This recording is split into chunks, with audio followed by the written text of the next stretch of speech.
জীবন একটু চালাক না হলে আসলে চলাই যায় না।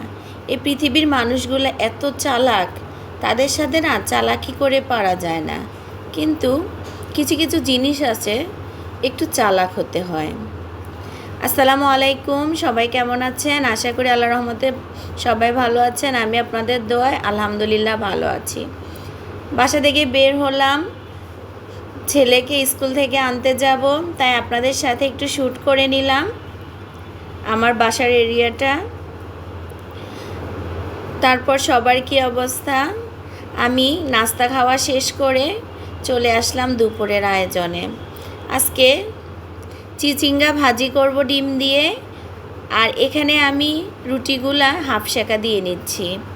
আমি প্রত্যেক দিন এভাবেই রুটিগুলা হাফ সেকা দিয়ে রাখি, যেন পরের দিন সকালে আমার কাজের চাপ বেশি না পড়ে। কারণ আমার ছোট ছেলেকে স্কুলে দিতে হয়, আনতে হয়, আবার ওর বাবাকে নাস্তা দিতে হয়, আরও মেজো ছেলে স্কুলে যায়, বড় ছেলে কোচিংয়ে যায়।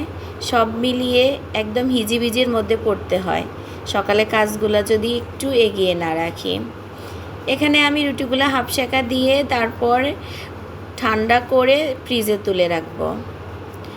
একদম নতুন রুটির মতো লাগে সকালে যখন আপনি ভেজে খাবেন। যাদের কাজের চাপ বেশি সকালবেলা, তারা অবশ্যই এরকম একটা টিপস ফলো করতে পারেন, তাহলে আপনাদের কাজের চাপটা একটু হলেও কমবে। আর যারা আমার ভিডিও দেখার জন্য ক্লিক করেছেন, অবশ্যই ভালো লাগলে একটা লাইক দিয়ে শুরু করবেন।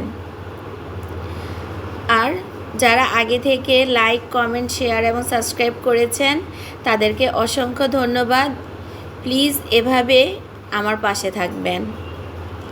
আমার চ্যানেলটা খুবই নতুন, আর আমি টুকিটাকি বিষয় জানি। ইউটিউবে কাজ করতে আসছি, কিন্তু এখনও সব নিয়মকানুন ভালোভাবে জানি না।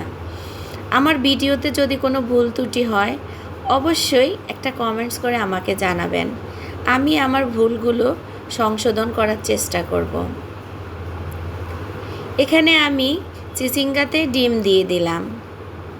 ভালোভাবে ডিমটা এখন আমি ভেজে নিচ্ছি। চিচিঙ্গার সাথে মিশিয়ে ভালোভাবে ভেজে তারপর আমি তেল দিয়ে পেঁয়াজ দিয়ে ফোড়ন দেব।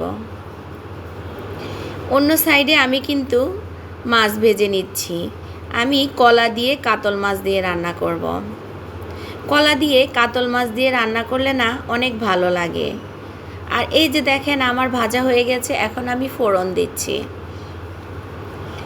এখানে আমি পরিমাণ মতো তেল দিয়ে পেঁয়াজ কুচি আর কাঁচামরিচ কুচি দিয়ে দিলাম। এগুলো এখন ভালোভাবে নেড়ে চেড়ে আমি একটু লালচে ভাব করে নিব।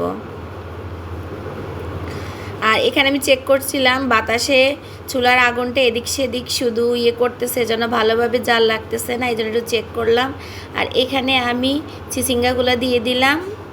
এভাবে একদিন অবশ্যই ভাজি করে খাবেন, দেখবেন খুবই ভালো লাগবে। আর বাজার থেকে ধনেপাতা এনেছিল, এখনকার ধনেপাতাগুলো কেমন জানি নষ্ট হয়ে যায়, তাই আমি সবগুলা ধনেপাতা কেটে ধুয়ে পরিষ্কার করে বক্সে করে রেখে দিয়েছি ডিপে। এখন যখন যেটুকু প্রয়োজন ঠিক ততটুকুই বের করে আমি সাথে সাথে ডিপ থেকে বের করে আবার ডিপে রেখে দিব। আপনারা কিন্তু এভাবে রাখতে পারেন, কারণ আমরা টাকা দিয়ে জিনিসপত্র কিনে আনি, এখনকার জিনিসের কি যে দাম কি বলবো। এই যে ধনেপাতা আমি কুচি করে রেখেছি, এখন পরিমাণ মতো একটু দিয়ে দিব যতটুকু প্রয়োজন, তারপর আবার সাথে সাথে আমি নিয়ে ফ্রিজে রেখে দেব। আপনারাও এভাবে চেষ্টা করতে পারেন রাখার জন্য, কারণ সব জিনিসের অনেক দাম। আমরা আমাদের মাসিক যে চাহিদা, সেই চাহিদা পূরণ করতে হিমশিম খেয়ে যাচ্ছি। তাই আমরা চেষ্টা করি যে কোনো কাজ একটু ভালোভাবে করার জন্য, আর অল্প অল্প করে যে কোনো জিনিস দেওয়ার জন্য, কারণ সব কিছু দাম হচ্ছে ঊর্ধ্বমুখী। আমাদের বাচ্চাদের লেখাপড়া, সংসার খরচ সব মিলিয়ে এখন যেভাবে চলতেছে, সবাই কিন্তু মোটামুটি মাসের শেষে হিমশিম খাওয়ার মতো অবস্থা। তাই বলবো মাসের শুরুতে যদি একটু সেভ করে চলা যায় তাহলে অবশ্যই আমাদের আর মাসের শেষে হিমশিম খেতে হবে না। এই যে দেখেন আমার চিচিঙ্গা ভাজি কেমন হয়েছে, খুবই ভালো হয়েছে আমার কাছে। আপনারা একদিন ট্রাই করবেন। আর এখানে আমি কলা দিয়ে কাতল মাছ রান্না করেছি, অনেক ভালো লেগেছে। আর প্রতিনিয়ত সবজি খাওয়ার চেষ্টা করবেন। আর বিকেলবেলা বাচ্চাদের জন্য আমি এখানে সমোচা, পেঁয়াজু, ডিম চপ নিয়ে আসলাম বাইরে থেকে। আজকে শরীরটা ভালো ছিল না, এই জন্য সন্ধ্যার নাস্তা বাইরে থেকেই নিয়ে আসলাম। কেন জানি মাঝে মাঝে মনে হয় শরীরটা ভালো থাকে না। সবাই আমার জন্য দোয়া করবেন, ভুল ত্রুটি হলে ক্ষমা দৃষ্টিতে দেখবেন।